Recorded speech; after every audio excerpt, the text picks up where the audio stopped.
Good morning. And great to have all of you here today. We have these beautiful lessons now where we practice forgiveness. So we're doing these lessons, we're also repeating, reminding ourselves of what forgiveness is. Forgiveness is seeing what you thought your brother did has not occurred.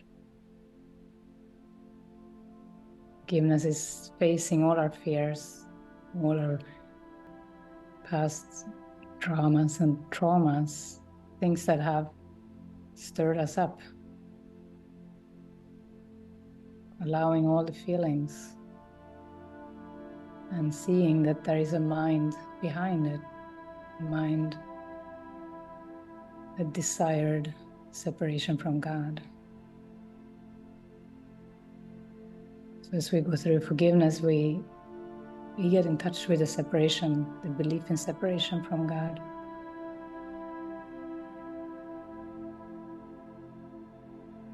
That's underneath all other beliefs, all other events, all craziness. It's the belief in separation from God. It's the mind screaming, I am separate from God. I'm so afraid, so I'm going to do some crazy things. That's all it is.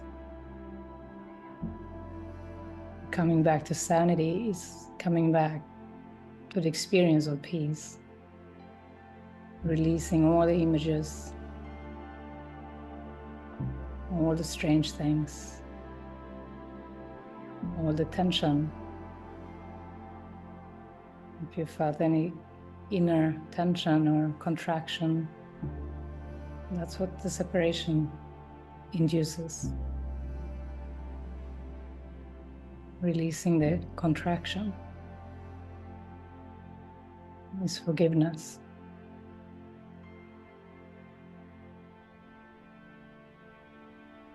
And specifically realizing what you thought your brother did has not occurred. It was just a dream. It was just a story to scare you.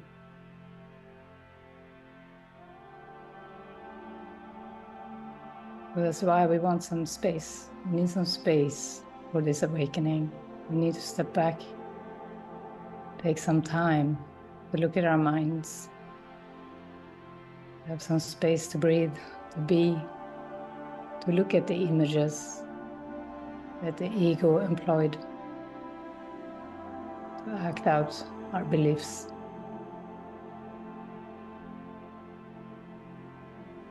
So give yourself some space, and this session is some space. Take some deep breaths, take some look at the mind. And this introduction that Jesus wants us to read and go into these lessons, he talks about how words mean little. Words will mean less and less because this aims for an experience. An experience will come and end all your doubting. And the words are just little helpers. So the words in the lessons are just helping us to still the mind, but it's not about the words. It's about the experience. You can see that also with your thoughts.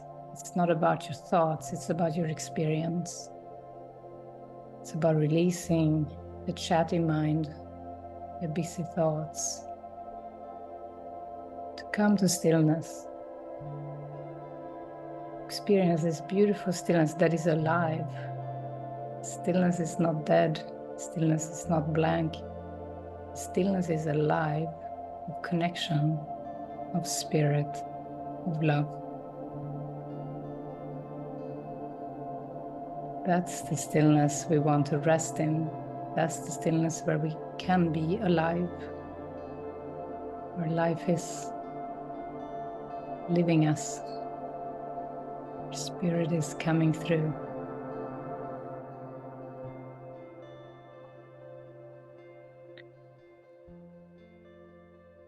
So, with this theme of forgiveness, we have today's lesson. It's the 10th, 11th of August. Lesson 10th of August, 223. God is my life. I have no life but His. Okay, being alive. God is my life. I have no life but His. Yeah, being alive is living in the truth. I am alive. I can translate this lesson. I'm alive. I'm experiencing life with capital L. There's nothing to do with a dream in this world, the life, quote, life in this world. Actually, there is no life on planet Earth. There is no life in the body. Bodies are projection, the world is projection. And life is being in mind, resting as mind, observing this world, observing everything, observing the mind, thoughts about bodies, releasing the fearful thoughts. So God is my life. I have no life but His. I was mistaken when I thought I lived apart from God, a separate entity that moved in isolation, unattached and housed within a body. Now I know my life is God's. I have no other home, and I do not exist apart from Him. He has no thoughts that are not part of me, and I have none but those which are of Him. What a beautiful prayer and statement. I was mistaken when I thought I lived apart from God, a separate entity that moved in isolation, unattached and housed within a body. I was mistaken about this. Now I know my life is God's. I have no other home. I have no other home than being in God, being with God, being one with God. There is no other home. There is no other place to go that will bring you any satisfaction and peace. Home is God. And He has no thoughts that are not part of me. And I have none but those which are of Him. That's beautiful. It's very, very restful. And if you're not there yet, it's okay. We can invite it now. The prayer. Our Father, let us see the face of Christ instead of our mistakes. For we who are your holy Son are sinless. We would look upon our sinlessness, for guilt proclaims that we are not your Son. And we would not forget you longer. We are lonely here and long for heaven, where we are at home. Today we would return. Our name is yours, and we acknowledge that we are your Son. Beautiful. Let us see the face of Christ instead of our mistakes. Let us see the light, the glory, the blessing, the light.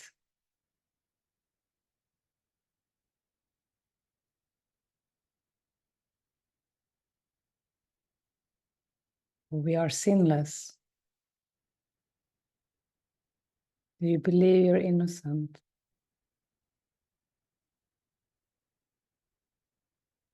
We invite the experience of innocence and peace.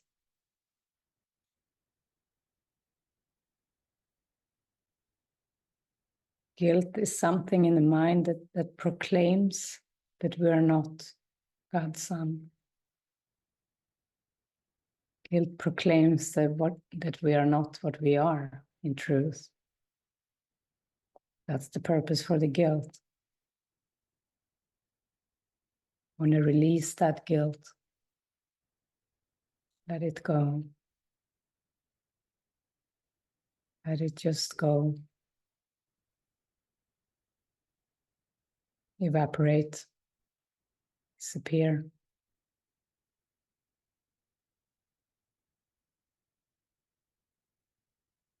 While you stay, you are present, you are peace.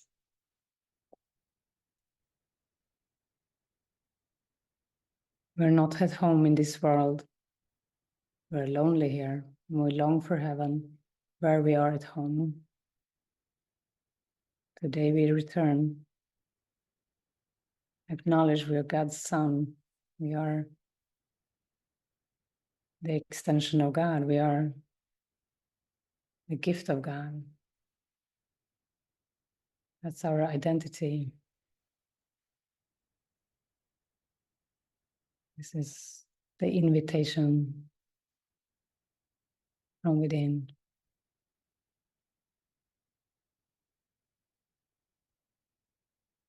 And there are some songs that help us remember this too.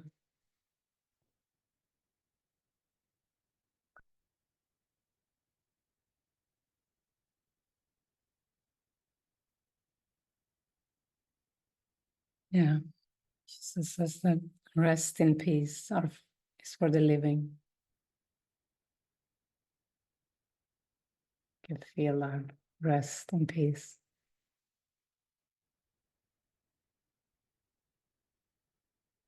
There is no death in resting in peace.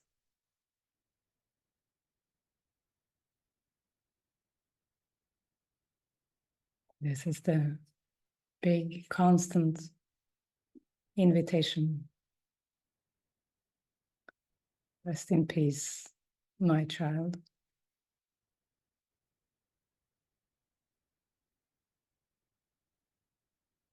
Dream your sweet dream till your soul is released. The happy dreams will come. They're knocking on your door.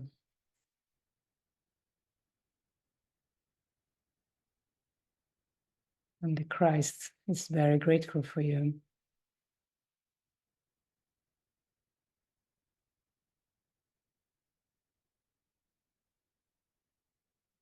Beloved child, you are the light of the world.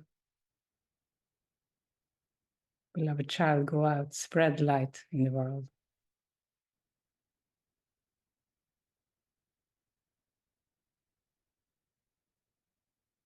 That's what you do when you choose the right mind. You spread light to the whole world. There is no corner of this universe that doesn't benefit from your light.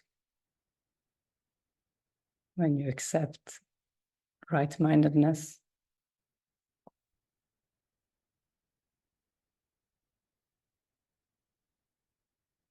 in fact, there is so much benefits you have no idea. By choosing your right mind, by releasing your own ego, there is benefit that you can't dream of. The reflections, the gifts is spread. That's why we shouldn't take it lightly.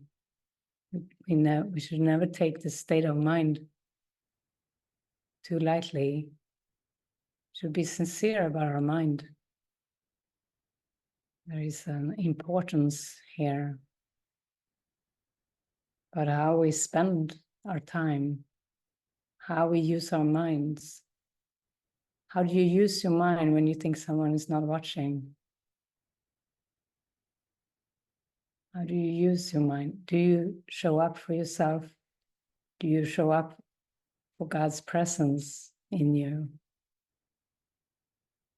Or Are there sometimes random thoughts, chatty thoughts, littleness in the mind?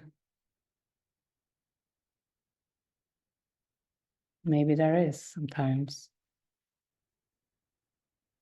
These are the times when you can give yourself the gift of a little extra effort, saying, this is the time I want to spend with God. I don't want random thoughts. I don't want to spend my time in hibernation, shut off. I want to show up in presence, discover the gift that is given in the present moment. There is no effort for this gift. The only effort that might be needed is to say no to the distracting thoughts and ideas, some willingness. But in receiving the gift, that is grace. Grace is a gift given for free. There is no effort on your part. You didn't come up with a gift. It was given because of who you are, because of the truth about you. It was given, it is given, it keeps being given. There is no instant that this gift is not given. Constant. This is true Christianity, true Christian mysticism. This is Jesus' message. Let's be clear about it.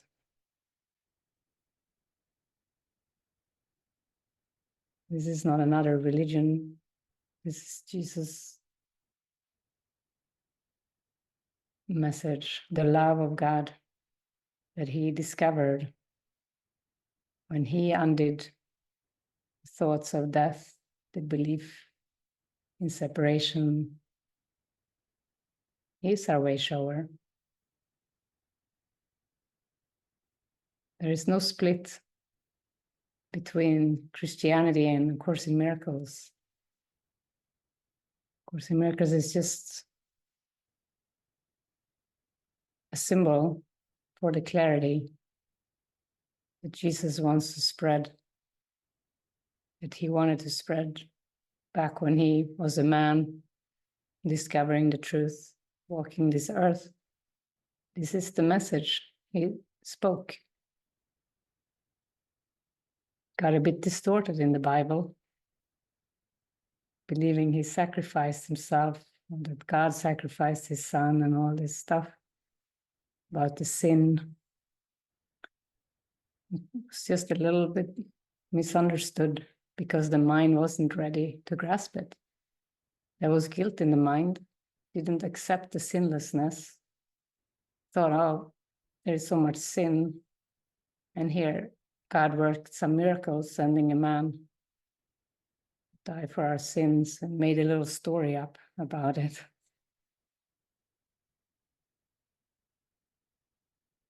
But he didn't really die. I mean, the body seemed to be put on a cross, but that was not death to him. He was in life. He was in love. He was in the light. He didn't believe in death. He transcended death. And he says this was the last useless journey. Don't make another useless journey. This cross thing, this sacrifice, crucifixion, seeming suffering, like Via Dolorosa, the way of pain, that the Christians, the Catholics talk about, Via Dolorosa. It's road of pain, where he carried the cross, he's bleeding. It's like a horror story when you look at it. It looks so sad and bad from human eyes. But he transcended death. You know, when he walked there with the cross, I think he was happy. His heart was singing. He blessed everyone he saw. There was no suffering. That's a projection. Sure, it probably was heavy. Maybe his, it looked like sinking down under this heavy cross, but his mind, his whole, his mind is and was with God, so that Via Dolorosa. And I've been with Catholics and Christians, and I have been in, their rituals, and they cry, and I have also felt the pain. And I know this pain, they say we feel the pain of Christ when he carried the cross. No, you feel the pain of separation. You believe it's your own pain. It was my own pain I felt. I actually thank this story, this sad story of the crucifixion. It helped me get in touch with my pain inside, with the belief in death and sacrifice. I cried.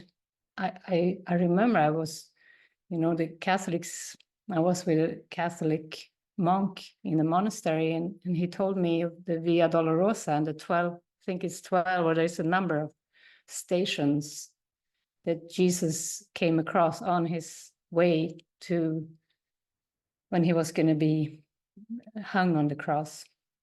And these stations they use as symbols. And when they do their prayer ritual, they go to each station to experience what they think Jesus experienced.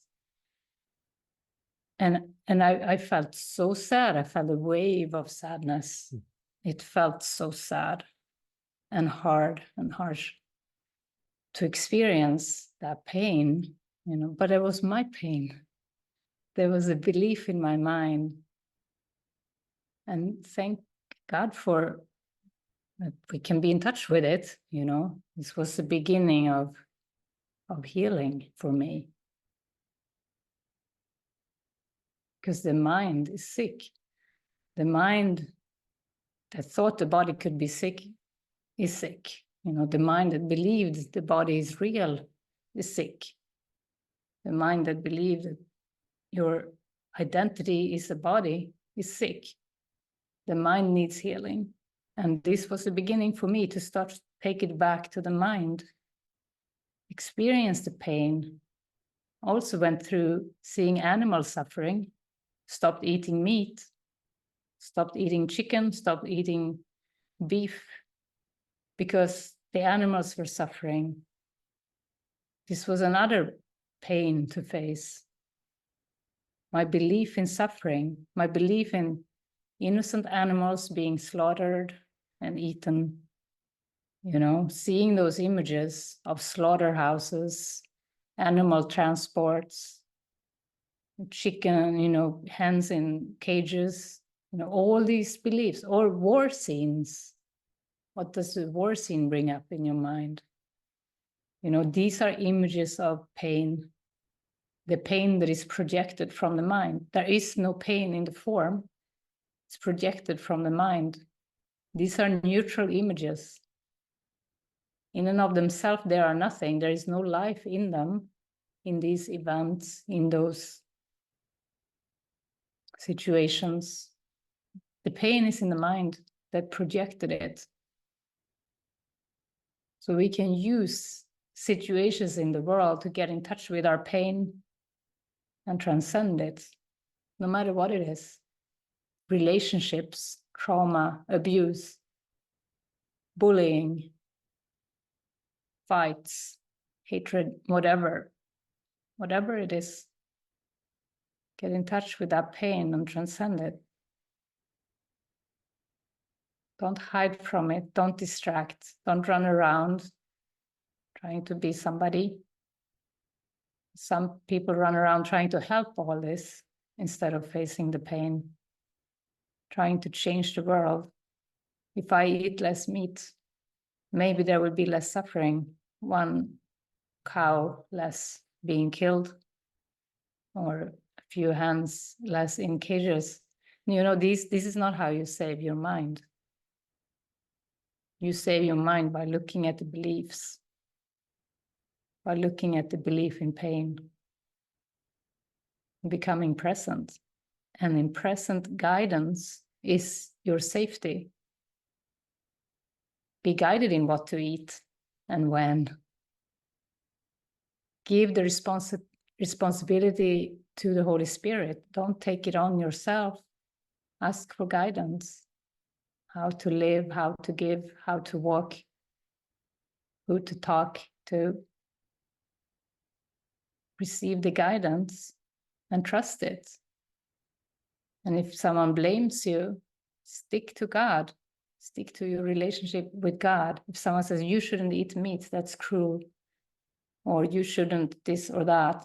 You shouldn't have a spiritual community, because that's a cult. If someone says that to you, give that state to God. Stick to God and say, how are you guided? How am I guided to be? That's what I do. And then there is nothing to worry about. There is no issue here. How can it be a cult to come together with like-minded in love and in true helpfulness to heal the mind? How can that be something bad about that? How can that be anything but a projection? So there's so many projections coming from fear, and we are just here to face the fear, release the fear, and see the innocence everywhere.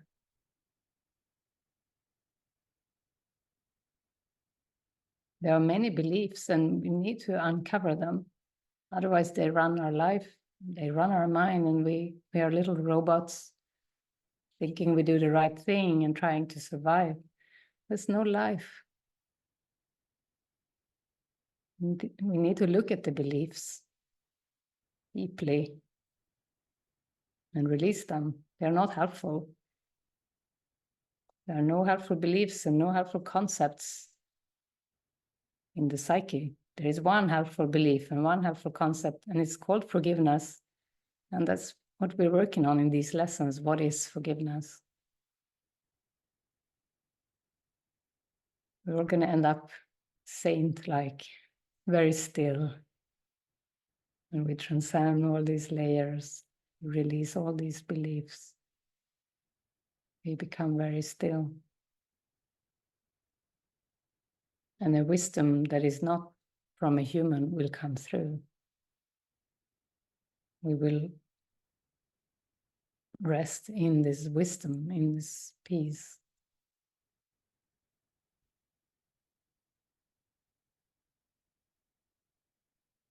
So there is nothing, there's one of the lessons, there is nothing my holiness cannot do. That's the truth.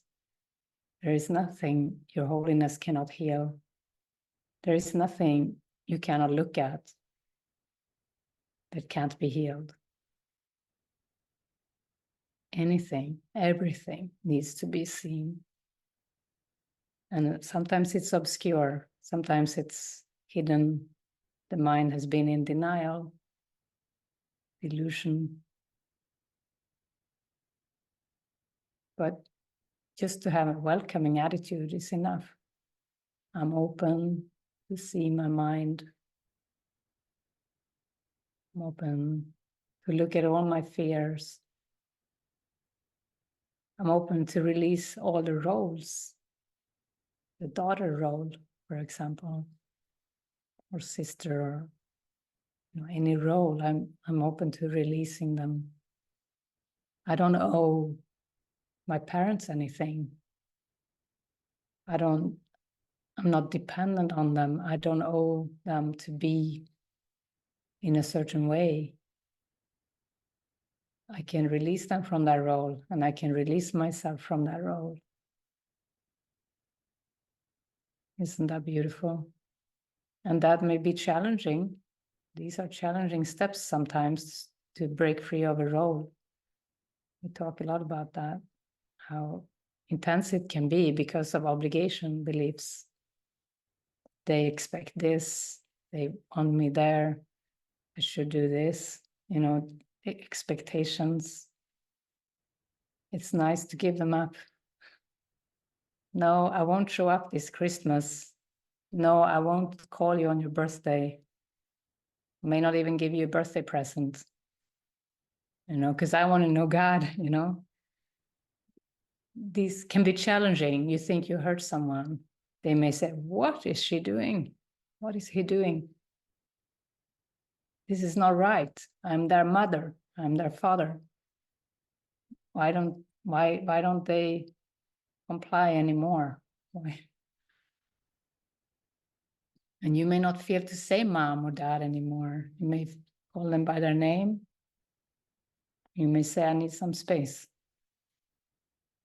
Please let me have some space here. I will come only if I feel it. I will call you only if I really feel inspiration inside. Otherwise, no. No. I said no to my mother with that tone of voice. No. I needed to say no to the role.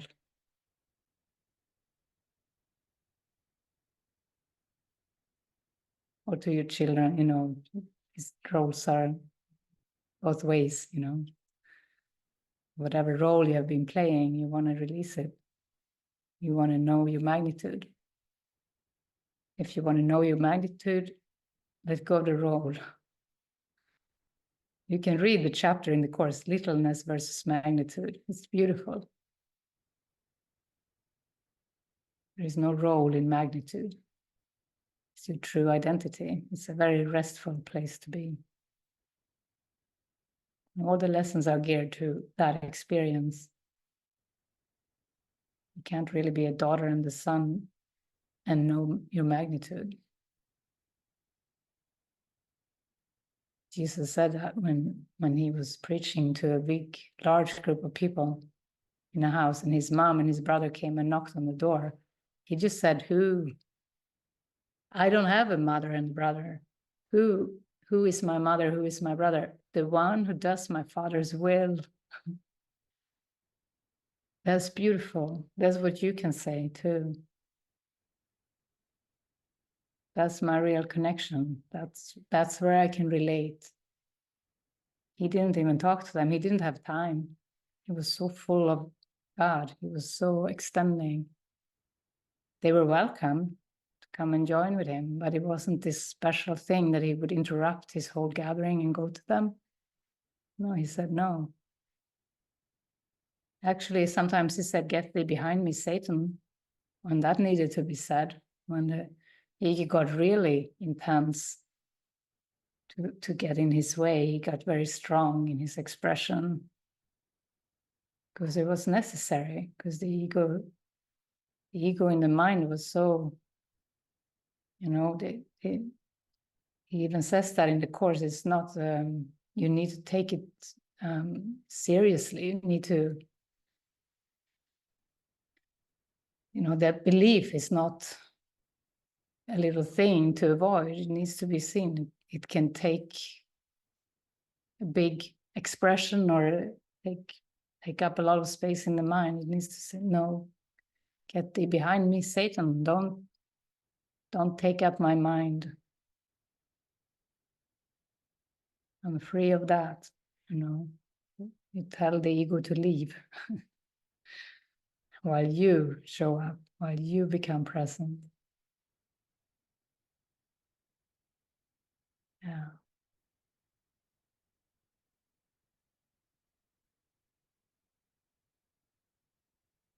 This is how we transcend bodies, the belief in bodies. And the body will become a clear and healthy tool, vehicle for Christ to work through. There will be no problems. You don't have to focus so much on the body's problems. Don't ever have an excuse that the body has a problem for you to extend God's gift. God's gift will clear the problem. Don't ever let the body be an excuse to say yes to extending. Extend and you will be healed.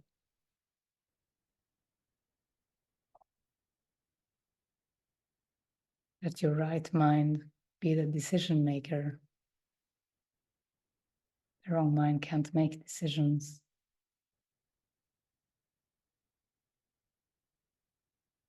Trust that.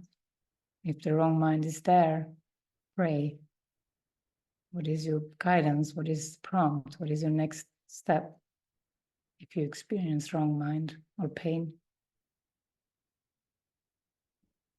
And focus only on that. Focus on what God would have you do. Spirit's next guidance.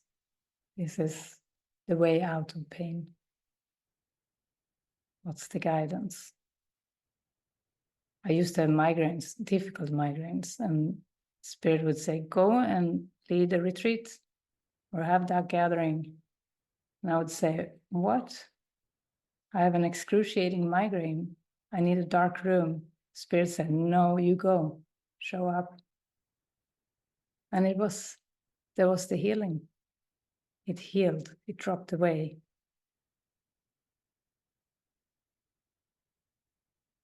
So whatever is given, trust it. There are steps out. You know, Jesus says, I'm in charge of the atonement process. He's in charge. It's a plan. You're not randomly thrown out there and have to figure out your way. There are planned steps. And ask for them and they will be given, and they are given. Like both Mina and Mari, you felt guided to come to our retreat, our next retreat, because you felt it within. The guidance told you so.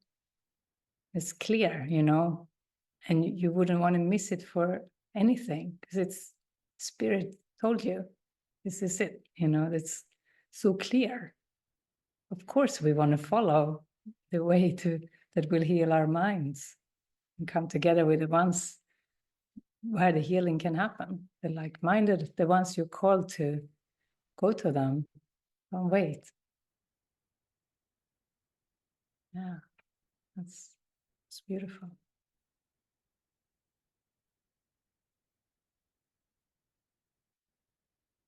This is how, you know when you know. And Lena, you too. You sold your dog, you're letting go of your apartment. You're getting ready, you know, taking your time with your feelings. It's beautiful. It's like Spirit there, you know.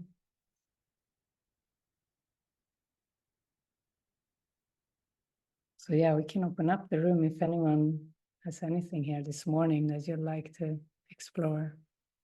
Jonas, you first.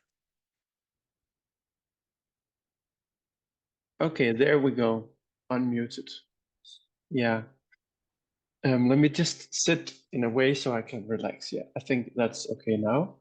Mm-hmm. Yeah, yeah. Help me if I forget in my share to get back to this topic of the wanting to help the world. Okay. Okay. Because first I just want to share some miracles. Okay. Because wow, it has just been so. It has been mind blowing. Wow. Yeah. Wow. Okay. Tell us. You have to tell us now. Yeah, sorry. Okay. So yeah, I went to this I went with the prompt to go to Berlin. Okay. And it was 5 days of being with people, and I was really afraid because like I need my rest, I need to protect my body and all of that, right?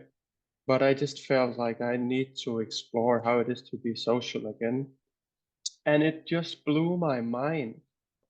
In the beginning, I was, very much like introverted, and people could see I was going through a lot, also the hurt of the marriage and stuff like that.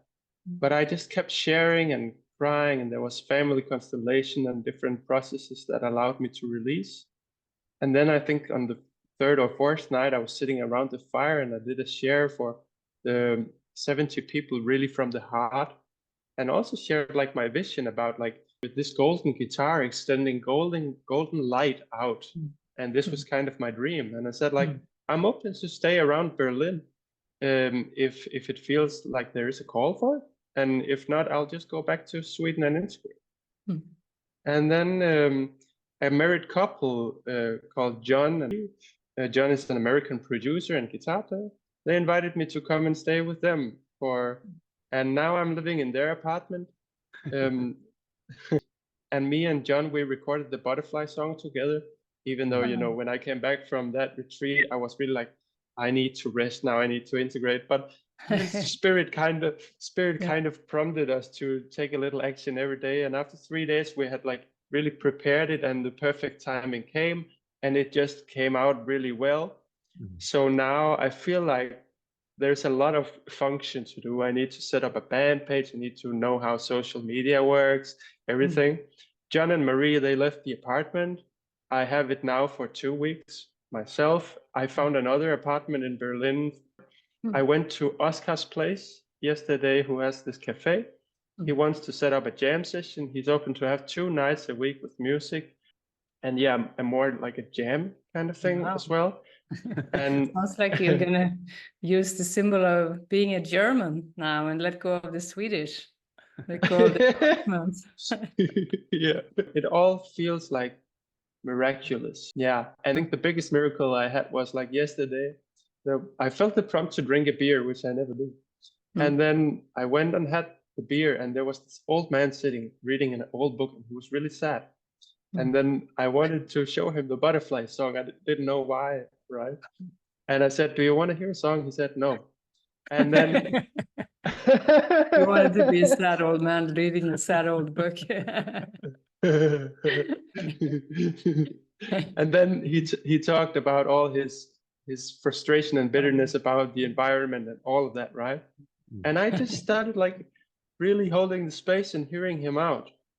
And like helping him also. He was judging himself for smoking cigarettes, and I was like talking into being compassionate with oneself. And then in the end, he shared about some butterflies. And I told him like the song I wanted to show you is actually called Butterfly, right? and then he suddenly, he was open to hear it.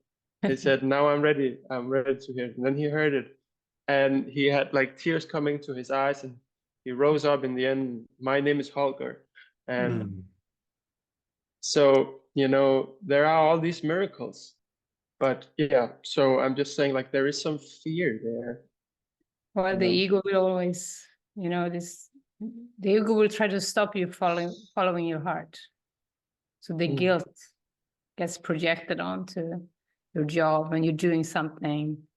This is the guilt thoughts you can look at. It's just some guilt, and trust. The Holy Spirit will prompt you around your job, when it's time to communicate with them, what to say. Just trust. I think this is just some guilt for shining your light. Yeah. Okay. Yeah. Thank you. I also open up to trust more and more. I can see that with every miracle, there is really reason to trust. Yeah. And this is what you wanted to talk about, how to extend in the world. We were going to remind you. Yeah, it was actually more this fear that I'm still wanting to be the helper. So because I can also see, sometimes, many times I come home and I'm really exhausted. And it's like, I have this pattern, just like Vanessa also used to have, or still has, is like, I want to give as much as I can. If I meet a stranger, I always look up and smile. It's like this. And this is where I still am a little bit puzzled. Like, do I actually need to take a little more space for myself? Or is that the old pattern? Because I do feel activated, and I do feel that there's a lot. Yeah, I think it's the old pattern a lot of times for you. The fear of exhausting yourself. The spirit extends and extends and extends and extends, and the extending gives you rest. Rest does not come from sleep. Rest comes from awakening, and awakening is extending. And you will be called to extend, and then you will hear clear prompts. You will, you can trust that too. Okay, time to go home. time to rest, time to say no, time to not look at this one, or you would feel that too. So, but in the meantime, allow the extending, allow it, and it's going to wash this belief away. Yeah.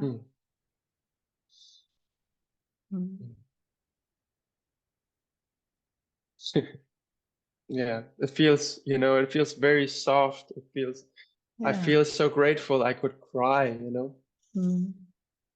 Yeah, I feel the song I played too, the little child, go out, spread light to the world. That's it. You're answering the calling, you're going for it. Thank you, yeah. I can also see that, being asked to make a jam, I'm afraid to just create the same as I was already hosting back in the day, where people would come and kind of showcase their ego in a way. And I think for that not to happen, I'm being called to take a leadership role in a way. Yeah. I need to be more firm and to be authentic, and even maybe to say some people are not ready for this. Yeah, that's it. That's how spirit works. It's clarity. And when clarity is given, it's received. You're always dealing with thoughts, Yeah. Yeah. And I also, I don't know, but I feel maybe that it would be good to at least come to your sessions again, to check in that way. And maybe also, maybe even go there for a week or something, to kind of really come to a place in my mind where I can really be helpful. Yeah, sounds good. You're welcome. Yeah, thank you. Okay, bye. Beautiful. Thank you. I just want to say, Jonas, before you shared it all, during the meditation, it was just a few minutes ago, out of the blue in my mind came a thought of my sister, and how when she lived in Germany, she was like the happiest I probably ever known her to be. And it just came in, like, and then it was not connected to anything, but then you share about moving to Germany, and I just see how happy you are. And it just feels like a beautiful, it's a beautiful symbol message. Yeah. Thank you. Yeah, I'm really happy. And I'm working with this dragon healer who channels dragons, and I've just been receiving so many symbols of dragons, and this dragon lady who invited me out to the country a week, where I have also been. And anyway, I will not take more time now. Yeah. But yeah. Okay. Bye bye. Thank you, Jonas. Love you very much. Keep shining. Keep resting in peace. Thank you.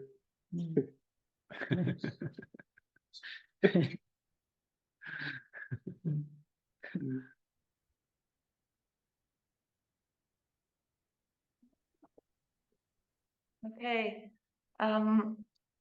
Somehow something that popped to my mind during this meditation and session today was that I am often confused when I have resistance to something,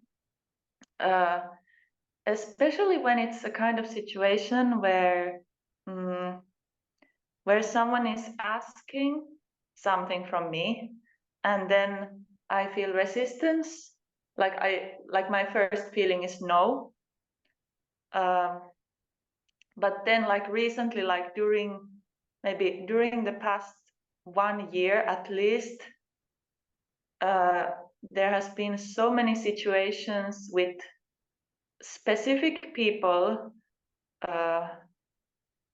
and for some reason I have difficulty in like trusting these people. Like there's some kind of trust wound, or that's how it feels, and it's towards those people, and the very same people are asking me most things, and I like often I feel like no to the things that they ask, and sometimes I'm confused that is this resistance just showing me some kind of fear or some kind of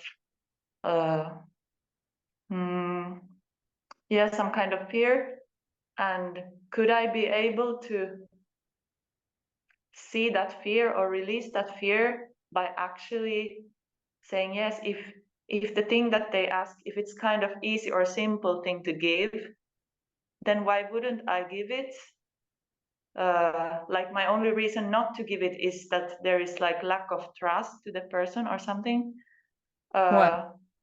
Wait a minute. What is the guidance? If you think of it as guidance. Yeah, that's what I was going to, because I'm often confused that is the resistance something that I need to release and be free, or is the resistance actually my guidance to say no? So I'm somehow, we're very much taught to be people pleasers, that we should say yes all the time. It's like the people pleasers role, to say yes to everything.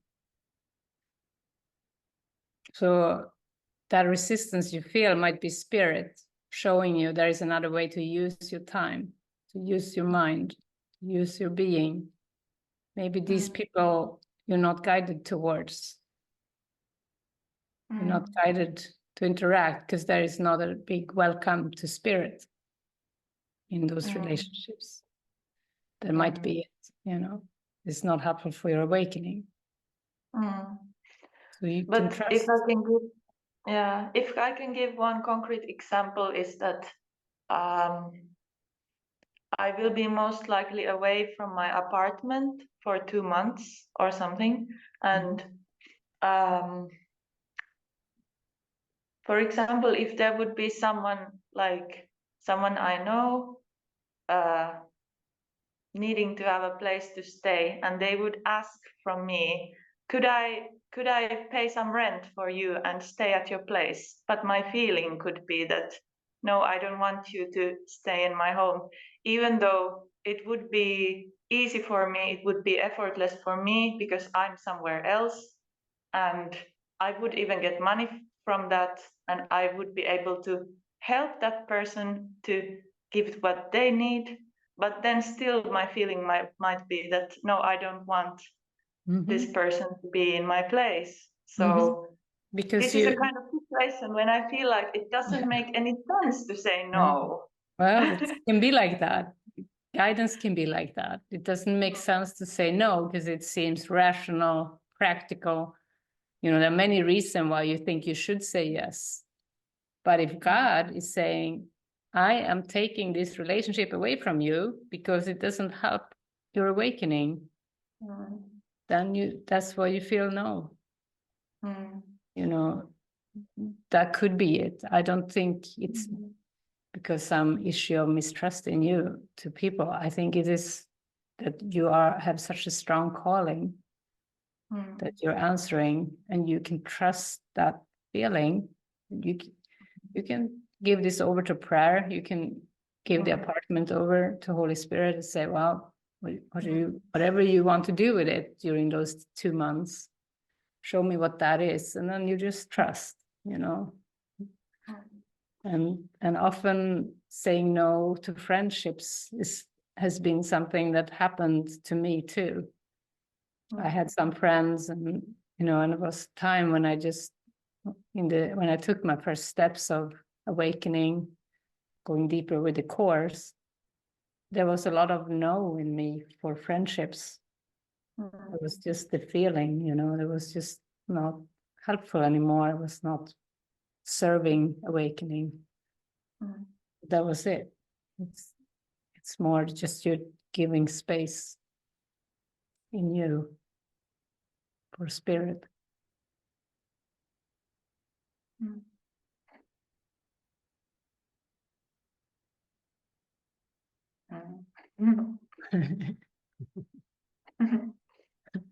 Yeah, it's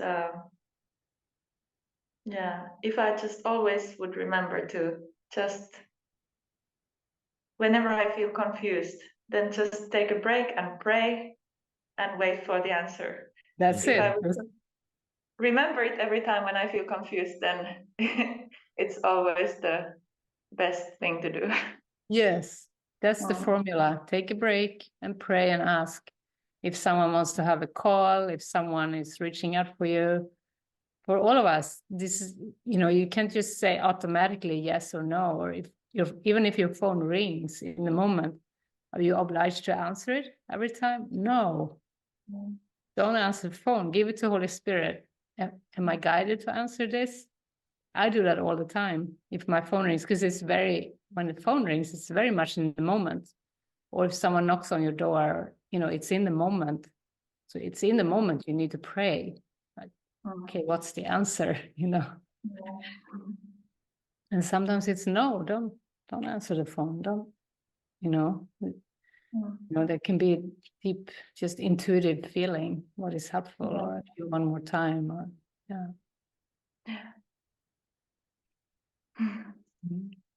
Thank you.